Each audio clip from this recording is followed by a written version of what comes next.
ఖర్చు పెట్టుంటే ఉత్తరాంధ్ర ప్రాజెక్టులు పూర్తయ్యేటివి, మీ జీవితాల్లో వెలుగులు వచ్చేటి. అవునా కాదా తమ్ముళ్ళు? మీరే చెప్పండి.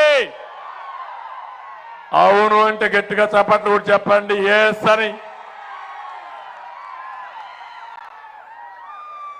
ఈ ముఖ్యమంత్రి అంతా రివర్సే. మీరు ముందుకు నడిస్తే ఆయన వెనక్కి నడుస్తాడు. మీరు ఒకటి చేస్తే దానికి ఆపోజిట్ గా చేస్తాడు.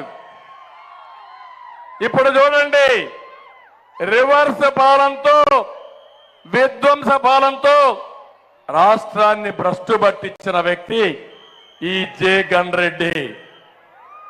ఈరోజు ఇక్కడే చూడండి, భోగాపురం ఎయిర్పోర్ట్, ఇదే జిఎంఆర్, మీ ఊరు వాడే, ఇక్కడే ఈ గడ్డ మీద పుట్టాడు జిఎంఆర్. నేను ముఖ్యమంత్రిగా ఉన్నప్పుడు హైదరాబాద్ లో ఇంటర్నేషనల్ ఎయిర్పోర్ట్ ని, శంషాబాద్ ని ఆయనకు అప్పచెప్పాను. దానికి కారణం ఒకటే, ఆయన నాకు బంధువు కాదు, మా ఊరోడు కాదు, తెలుగువాడు, తెలుగు బిడ్డ, ఎయిర్పోర్ట్ కట్టగలుగుతాడని నిరూపించిన వ్యక్తిని నేను. బ్రహ్మాండంగా కట్టాడు.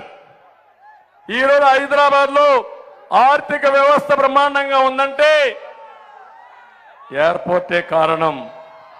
ప్రపంచం నుంచి అందరూ వస్తున్నారు హైదరాబాద్కి.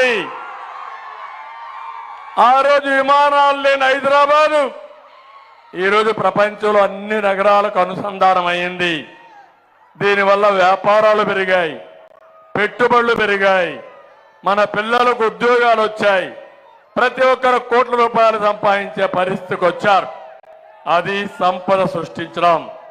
నేను ఇక్కడే భోగాపురం ఎయిర్పోర్ట్ ఇచ్చాను. 2700 ఎకరాలు భూసేకరణ చేశాం. నేనుంటే 20 కంతా భోగాపురం ఎయిర్పోర్ట్ వచ్చేది, మీకు పరిశ్రమలు వచ్చేటివి. మీ పిల్లలు హైదరాబాదు, బెంగళూరు పోకుండా మీ ఊర్లో రాజాంలోనో విశాఖపట్నంలో ఉద్యోగాలు వచ్చేటివి. ఈరోజు నేను అడుగుతున్నా, తిక్కలోడు రివర్స్ చేశాడు. రివర్స్ చేసి టెండర్ మళ్ళా పిలిచాడు. నేను ఇచ్చిన భూమిని మళ్ళా కలబెట్టాడు.